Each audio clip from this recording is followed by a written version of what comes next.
Bonjour à toutes et à tous, bienvenue pour les tirages de ce mois de juillet 2024. On va aller voir par signe astro les énergies qui peuvent se présenter à vous sur ce mois à venir, vos énergies générales, votre objectif, ce qui va vous aider, ce qui va vous challenger, le pro, les activités, le relationnel, et puis voir un petit peu quels conseils peuvent vous donner les cartes. Alors bien sûr, ça reste une approche générale, il faut prendre uniquement si ce tirage vous parle, vous laissez de côté si ça ne fait pas écho à ce que vous êtes en train de vivre.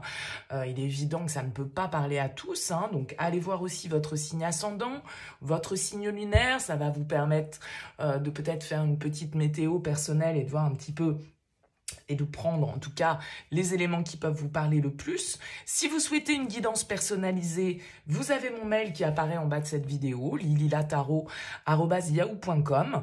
Je fais toujours une approche préalable avant la première consultation pour voir si je cerne bien votre situation. Donc, le but, c'est de savoir s'il est intéressant de poursuivre nos échanges. Donc, dans votre mail, ne me donnez que très peu d'éléments. J'ai juste besoin de votre prénom, votre date de naissance, éventuellement prénom et date de naissance des autres personnes qui peuvent être l'objet de votre questionnement. Et le domaine, c'est pro, c'est sentimental, c'est financier. Ne me posez pas de questions. Dans vos questions, bien souvent, il y a déjà des éléments de réponse sur la situation actuelle, donc restez le plus large possible. Je reviens ensuite, bien sûr, vers vous pour vous expliquer mon fonctionnement et les conditions. Voilà pour le préambule. On va utiliser pour ce mois de juillet le TV Series Tarot. Voilà, je ne sais pas si vous le connaissez. Il est illustré de manière assez sympa, assez marrante. On va regarder ça ensemble. J'ai déjà utilisé dans différents tirages, mais ça fait un petit moment que je crois ne pas l'avoir mis sur des vidéos. Voilà pour cette introduction. On se retrouve tout de suite pour le tirage.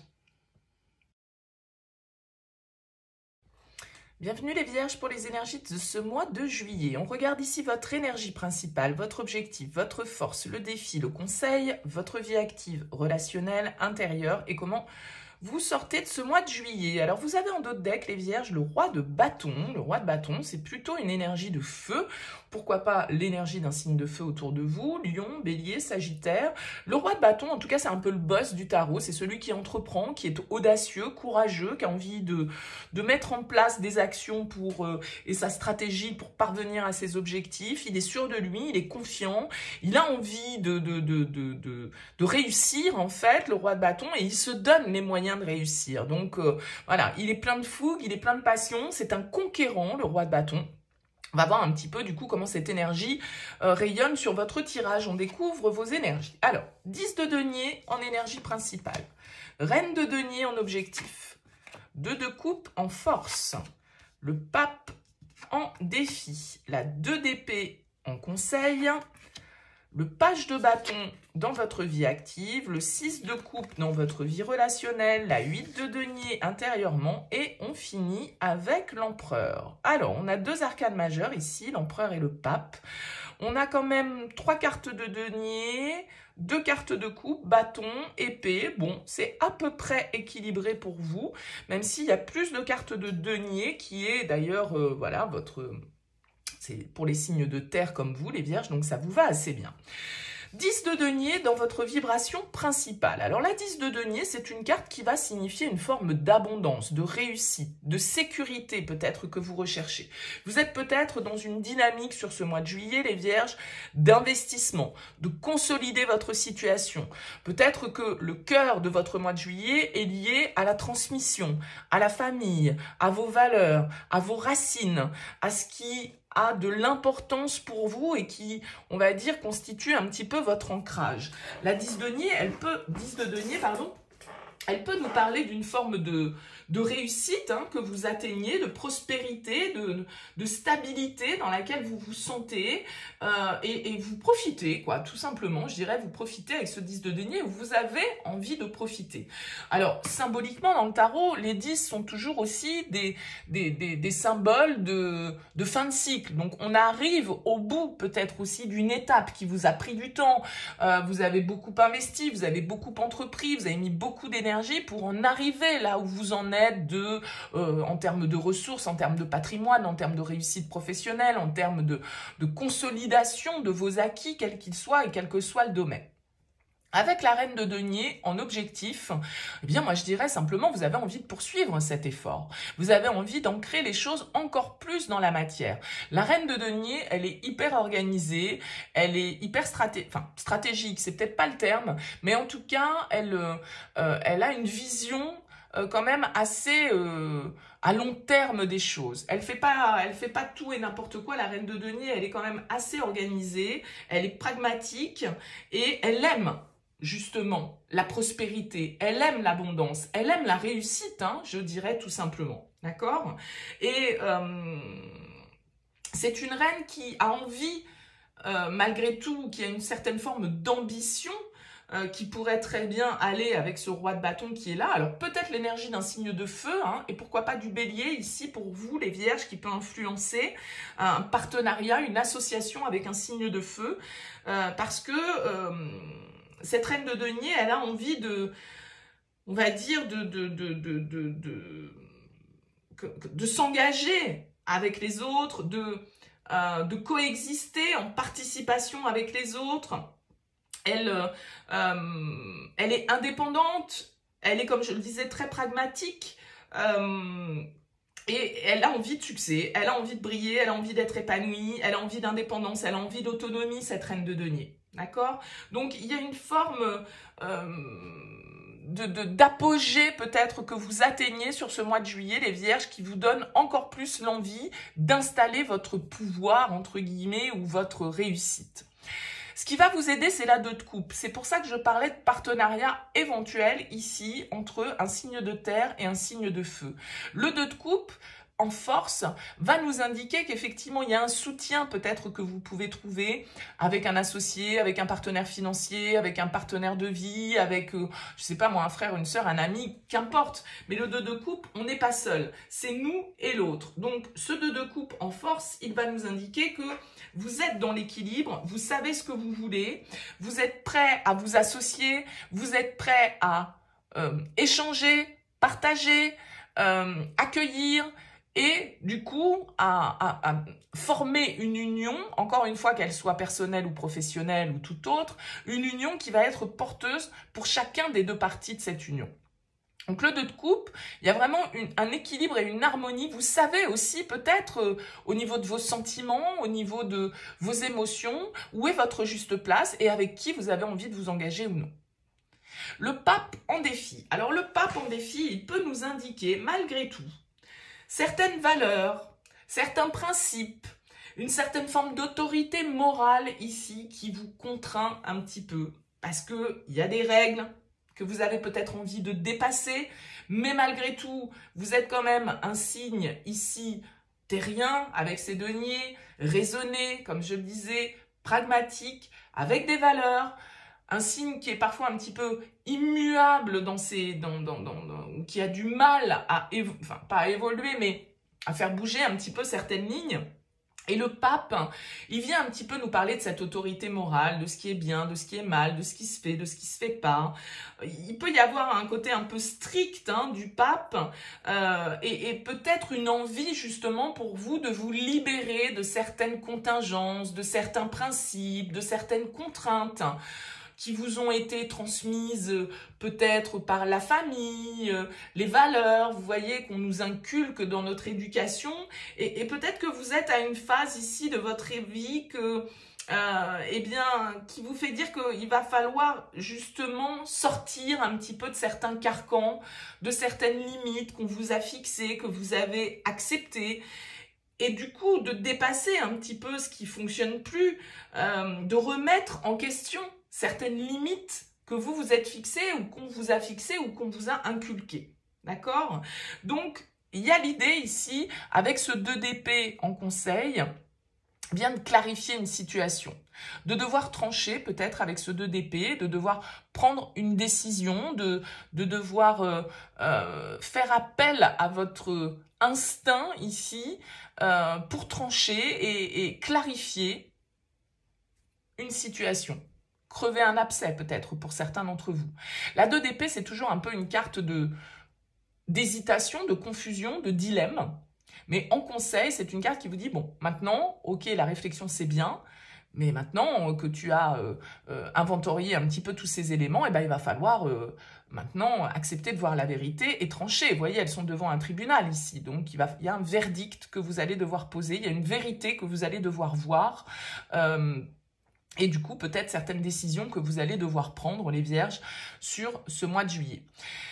Au niveau de votre vie active, vous avez une énergie plutôt sympa avec le page de bâton. C'est une énergie de renouveau, c'est une énergie de curiosité. Le page de bâton, il peut nous indiquer une nouvelle voie que vous découvrez, qui vous inspire, qui vous motive, qui vous donne envie de vous dépasser. Avec le page de bâton, on est dans une dynamique un peu de spontanéité, d'aventure. Hein. Il ose, en fait, vous voyez, aller dans des terres un petit peu inconnues. C'est une carte qui va nous parler d'aller explorer peut-être de nouveaux domaines.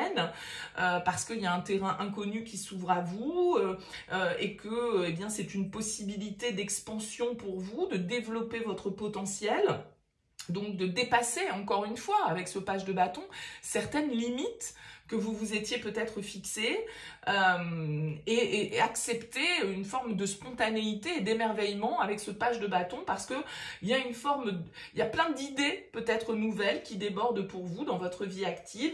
Donc il va falloir leur laisser le temps de prendre forme, bien évidemment, parce qu'on est quand même que dans un page, mais vous avez le roi qui est là. Donc il y a quand même une expérience, il y a quand même une maturité, il y a quand même une maîtrise qui ressort, d'accord? Donc on a envie de développer peut-être de nouveaux potentiels dans nos activités, on a envie de prendre des initiatives, on a envie de se laisser aller à une spontanéité que nous autorise peut-être pas ce pape qui vient en contrainte ici. Dans votre vie relationnelle, on a la 6 de coupe, pareil, c'est une très jolie énergie, la 6 de coupe, c'est une énergie qui vient nous parler un petit peu du passé. Alors soit parfois de nostalgie, ça peut être parce qu'il y a des éléments dans votre mois de juillet là qui vont vous replonger un petit peu dans votre enfance, dans vos souvenirs, dans des périodes de votre vie sur lesquelles vous pouvez être un petit peu nostalgique, des bons moments de votre enfance, de votre adolescence, de votre vie de jeune adulte, etc., que vous avez vécu et puis qui viennent vous remémorer un petit peu comme la vie était légère à ce moment-là. Il peut y avoir une reconnexion à vos racines ici. Et le fait que vous repensiez peut-être au temps que vous avez perdu, aux leçons que vous avez attirées, de peut-être aussi vous reconnecter à des projets ou à des relations anciennes, des gens qui sont importants pour vous, qui sont là sur votre parcours de vie depuis un certain temps. Le 6 de coupe peut nous parler de nos enfants, de notre enfance, de nos parents, en tout cas d'un retour un petit peu à soi et à notre enfant intérieur. Ça peut être le retour d'une personne que vous n'avez pas vue depuis longtemps, le 6 de coupe, retour du passé, quelqu'un voilà, que vous avez perdu de vue pendant des années et qui réapparaît sur ce mois de juillet. En tout cas, il y a quelque chose d'assez léger, joyeux et bienveillant avec ce 6 de coupe. On a dans votre vie intérieure la 8 de denier. Alors la 8 de denier, elle va nous indiquer que vous êtes quand même assez concentré sur ce que vous avez à faire. Le 8 de denier, c'est une carte qui nous parle de travail, de persévérance, d'acharnement presque, enfin d'acharnement positif dans le sens où voilà, on est très concentré sur ce qu'on a à faire parce qu'on veut progresser, on veut apprendre, on veut développer et peut-être que vous faites un travail de développement personnel, que vous travaillez sur vous avec ce 8 de denier, mais ça peut être aussi parce que justement, c'est l'aspect dans votre vie sur ce mois de juillet, le travail, la stabilité, les résultats, l'abondance, la sécurité. Ça peut être ça aussi qui est au cœur, on va dire, de vos préoccupations entre guillemets intérieures et qui fait que voilà, vous savez que vous ne devez pas lâcher, vous savez que vous devez être précis, vous savez que voilà, vous ne devez pas procrastiner avec ce 8 de denier et rester focus pour que les choses avancent. Donc pour certains, ça va être un peu plus spirituel et puis pour d'autres, ça va être beaucoup plus concret. On sort de ce mois avec l'empereur. Donc l'empereur, autant vous dire que c'est une personnalité. C'est pour ça que je disais tout à l'heure le signe du bélier, parce qu'on a du feu quand même ici pour vous. Et l'empereur symbolise le bélier. Et l'empereur symbolise en tout cas une forme d'autorité, de structure, de cadre qui est fixé. L'empereur, c'est lui qui décide. D'accord? Alors bien sûr, l'empereur, il est parfois un peu têtu, il est parfois un peu intransigeant, il est parfois un peu froid dans ses décisions parce que c'est pas forcément quelqu'un qui se laisse amadouer par les émotions et plutôt voilà, dans la stratégie et dans un besoin de gouverner, de décider, de régner hein, sur son empire.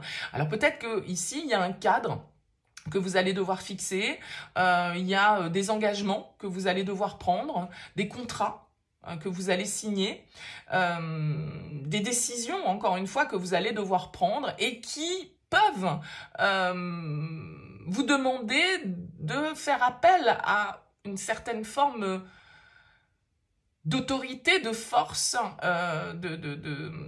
c'est vous qui allez devoir dicter peut-être un petit peu les choses.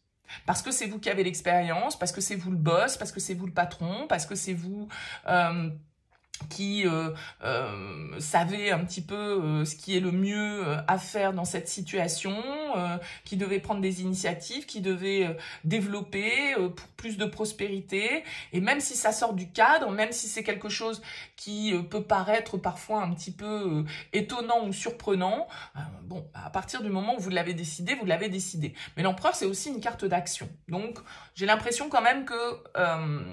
alors, même s'il peut y avoir une forme de rigidité dans tout ça, il y a quand même ici l'idée avec cet empereur de sagesse, hein, parce que c'est quand même pas non plus un personnage qui fait tout et n'importe quoi. Et ça ressort pour moi dans ces cartes-là, une forme de maturité, d'accord? Parce que l'empereur, il a naturellement de l'influence. Donc, il est fort, mais ça ne veut pas dire qu'il est agressif.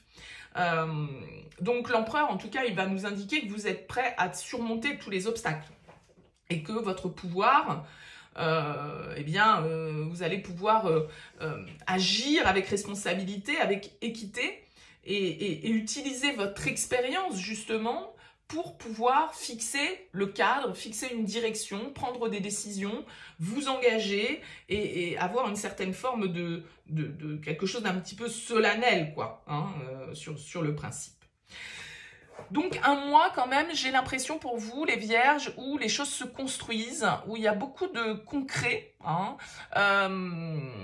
où vous avez fait beaucoup d'efforts, vous avez beaucoup travaillé, vous allez récolter pour moi une forme de réussite ici, n'en déplaise peut-être à certains, ou parce que vous allez peut-être les vierges accepter un petit peu d'audace et accepter de sortir du cadre. Et ça peut être voilà, une chance, une opportunité pour vous de dépasser certains conditionnements tout compte fait que vous aviez. Bon, dites-moi en tout cas en commentaire, les vierges, comment ça vous parle, comment ça a vibré pour vous. Merci pour votre présence et pour votre écoute. Je vous dis à bientôt.